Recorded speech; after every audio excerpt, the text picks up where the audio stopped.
Welcome to Radio Who, What, Why. I'm Jeff Schechtman. Amidst all the political rhetoric of the past 18 months, a couple of things are clear. One is that the nature of work is changing. That technology, AI, and robotics will play a larger and larger role. That globalization, even in spite of the populist infection that's broken out, is here to stay.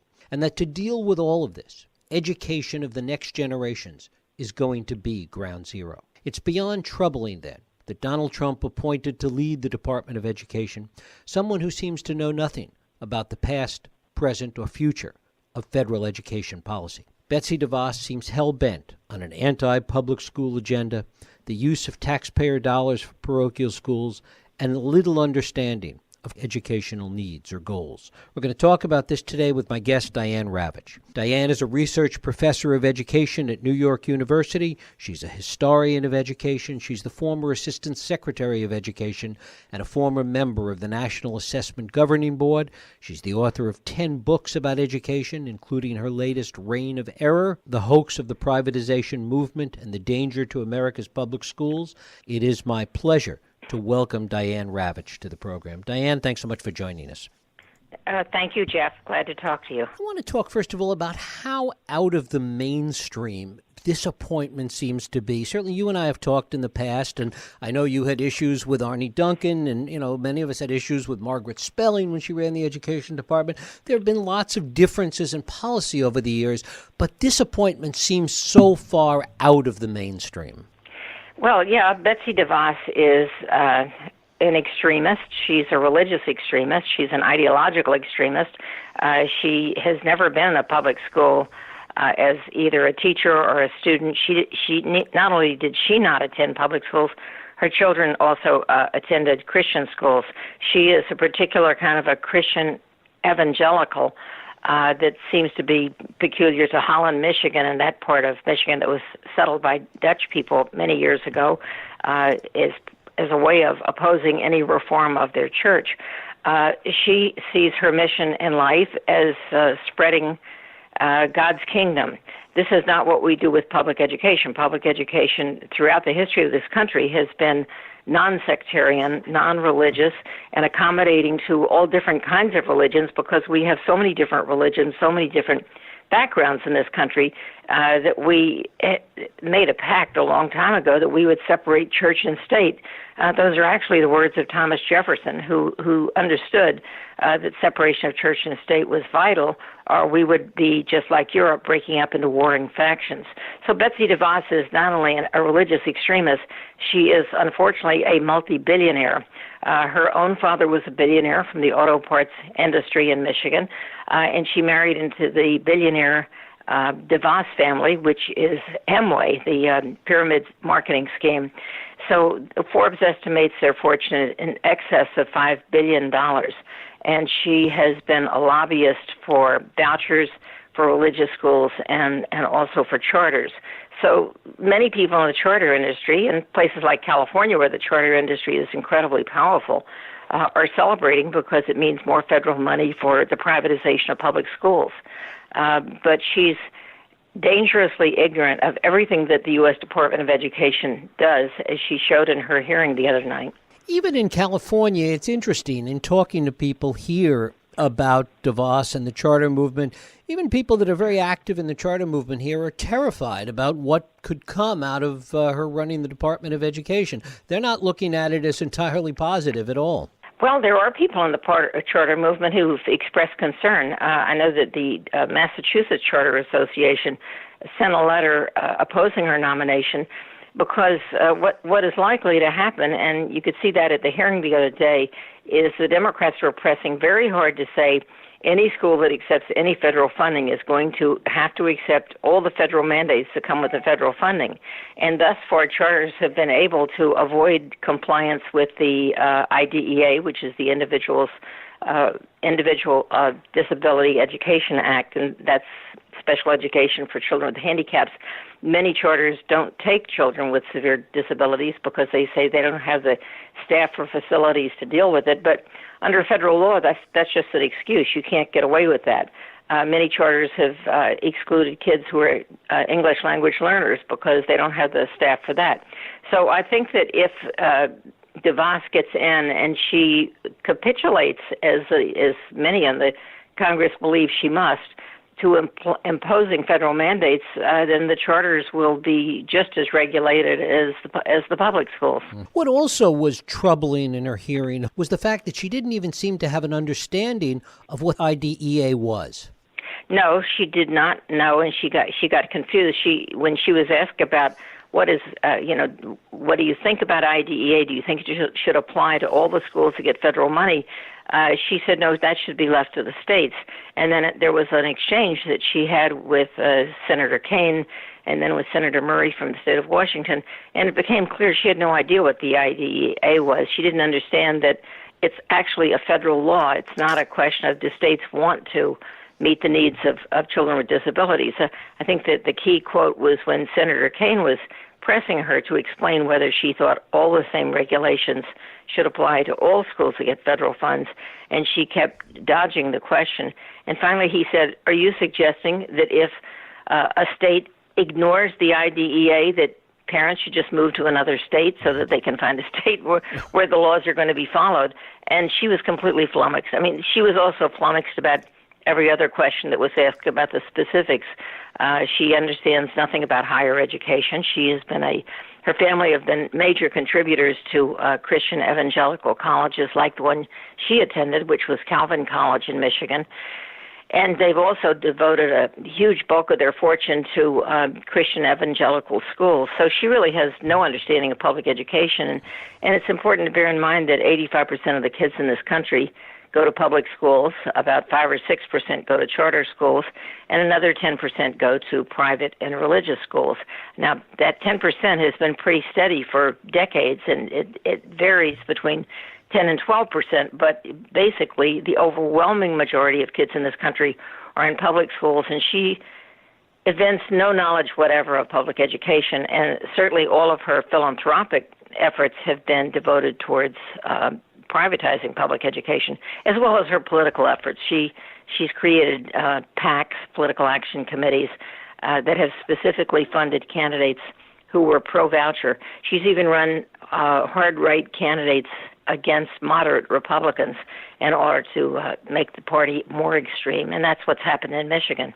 Shed a little light on this exchange she had with Senator Franken about not understanding the difference between really a fundamental debate in education between proficiency and growth. Well, Senator Franken from Minnesota was talking about a debate that's gone on certainly in the Congress and amongst educators about what's the best way to evaluate test scores and students. And I'm personally very opposed to putting this much emphasis on test scores, but the debate is, do you measure a school by the proficiency of its students, how they score on the test, or do you measure them by the growth of the students, whether they gain a year or 2 years? And he asked her to talk about her understanding of this debate between proficiency and growth, and she proceeded to completely mangle the definition, and he said, but you're not talking about proficiency, you're talking about growth. And she said something like, I'm not sure I understand your question. Well, of course she didn't understand the question because she doesn't understand anything about the issues connected to federal education policy. She may be a smart woman in terms of using her money to advance her religious goals, but she is completely in the dark about federal education. If you want to see a hilarious send-up, I suggest that you Google Trevor Noah on The Daily Show, who took some of the highlights of her testimony and had a bull kind of saying, well, she's failed every single subject, but the only one she passed was Donations 101, because she and her family have given at least $200 million to the Republican Party, which means she will be confirmed. She and her family have given money to 10 of the 12 Republican members of the committee that will be judging her. Given all of this that we've been talking about, Diane, and given the state of education policy today, the degree to which it has changed under the Obama administration with Race to the Top and the various things that were done, how much damage can be done by the Federal Department of Education with somebody like Betsy DeVos running it? I think that the damage can be very considerable. A state like California might be able to shield itself by saying no, because she's obviously going to devolve a lot of power to states. But in the meanwhile, most of the states in this country are controlled by Republicans who are as hard right as she is. And so we may see half the country moving towards disestablishing public education and replacing it with vouchers for religious schools. And frankly, there are not enough religious schools in the whole country to accommodate all of the children who would get vouchers under the proposal that Donald Trump has made. So we would see fly-by-nights operating in church basements and fly-by-night charters that pop up overnight. The state of Michigan has many charters, hundreds of charters, and the charters in Michigan do worse than the regular public schools. Detroit, which is overrun with charters, and overrun, by the way, with for-profit charters. I don't think that California has. Now, California does have some for-profit charters, but Michigan, 80% of the charters in Michigan are for-profit. So it's a terrible, unregulated sector. And the Detroit Free Press ran a year-long investigation in which they said the charter industry in Michigan spends $1 billion a year of taxpayer money with no accountability, and it gets worse results in the public schools. So I think that if we take Betsy DeVos's example of Michigan, we're talking about the dumbing down of American education and the ruination of good public schools. What does this mean for things like Common Core and some of these local funding formulas that have been put in place over the past several years? Well, I don't think that she will have much effect on Common Core. Donald Trump used that as an applause line when he was running for office, that it's a disaster, he'll get rid of it. Actually, Common Core is, once it was created and it was shoved into the states by Arne Duncan, because Arne Duncan said, I have a $5 million pot of discretionary money here, and if you want to be eligible to apply, you have to adopt the Common Core. So something like 45 states went along and adopted the Common Core in hopes of getting a part of that $5 billion. Only 18 states got the money he was offering, but then 45 were stuck with the Common Core. Now, these states can get rid of the Common Core if they want to. It's not really a federal issue anymore. And the education department, the person who's in charge of it, can't say to states, don't use the Common Core, because he or she, and she in this case, doesn't have that authority. As it happens, Betsy DeVos is a supporter of the Common Core. And I've seen several names, like Hannah Scandera, who's now the chief education officer in New Mexico, who is an avid supporter of the Common Core. So every name that's been proposed for the Trump administration's Department of Education is a huge supporter of Common Core. So this is just another one of Trump's lies. Talk a little bit about funding and the impact that it can have on states that might resist some of the changes. States like California, as you mentioned before, that might resist some of the changes trying to be made. The nature of the what they want to do with funding is, Donald Trump said during the campaign that he would take $20 billion of existing federal funding and offer it to the states as you can do with this money what you wish, but it'll be targeted for vouchers or charters or any other use you want to make, cyber schooling. So many states will take this money and say, oh, great, instead of spending it on poor kids, we'll spend it on opening up more charters and offering vouchers. I think that if California doesn't want to do that, it won't have to do it. You can continue your present funding formula. But what he's trying to do is to take existing federal funding that has a specific purpose, one, to help poor kids and to go directly to those schools where they're enrolled. And two, I believe he'll also be dipping into money for special education and kids with disabilities. because he didn't say he was going to spend new money on education. So those are the two pots of money that he can raise and say this is money going to the states, and it's going to be turned into money to be used for charters or vouchers, and presumably they might even include public schools as one of the choices you're allowed to make. So if a state like California says we don't want what you're offering, that money could be used for more charter schools. I mean, California already has more charter schools than any other state, and frankly, I think the state has too many charter schools, and not, as in every state, not enough supervision.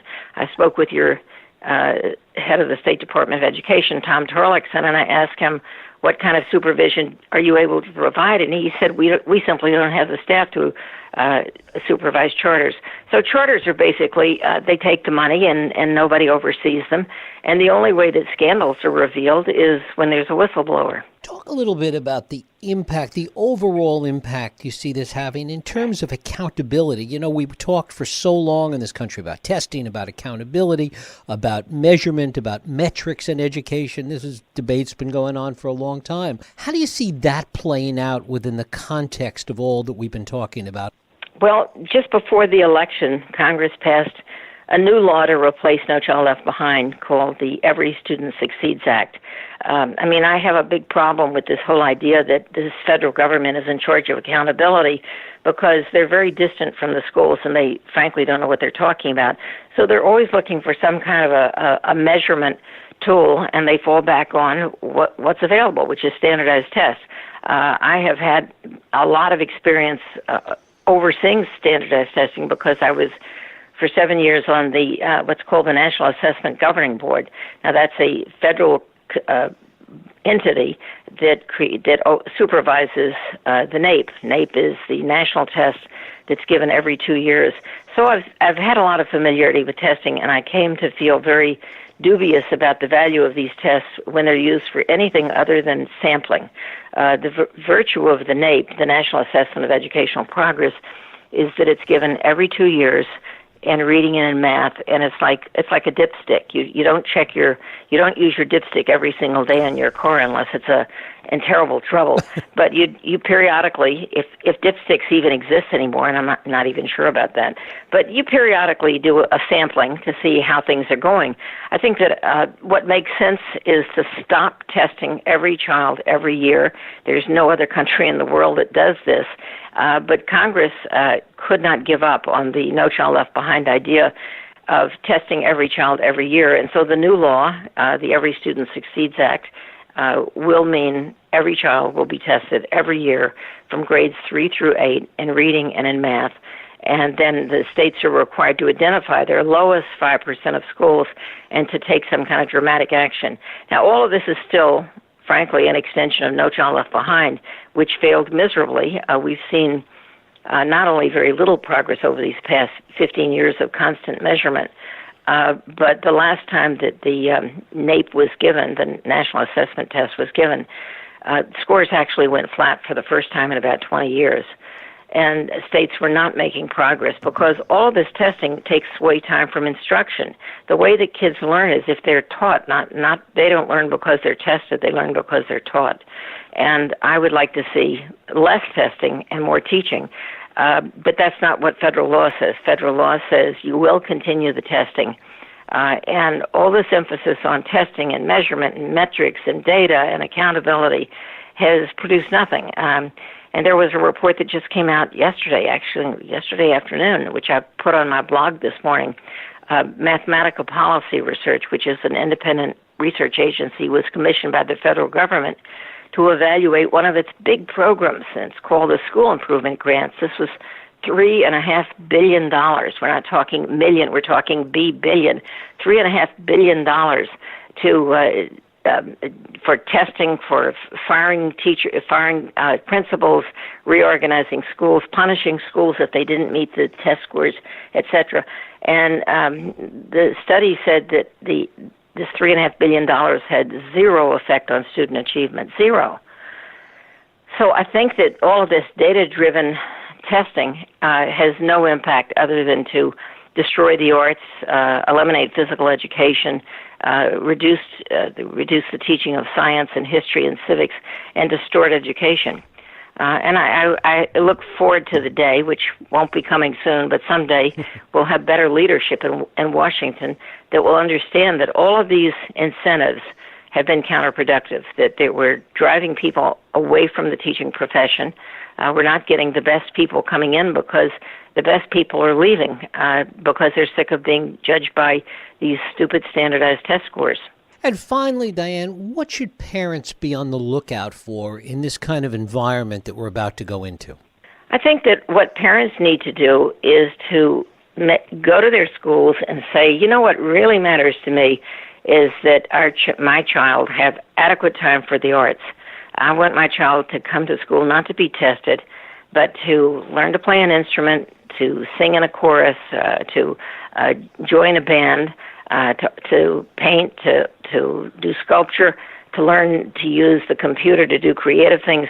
I think that parents should insist upon all the activities in school that lead to healthy and happy and fulfilled children, that give children joy. I mean, I think that what's really crucial is to forget about the test scores and focus on the joy of learning.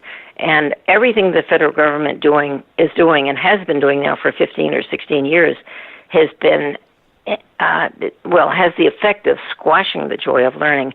And this is a great country. We have wonderful public schools, despite all the lies you hear in the media.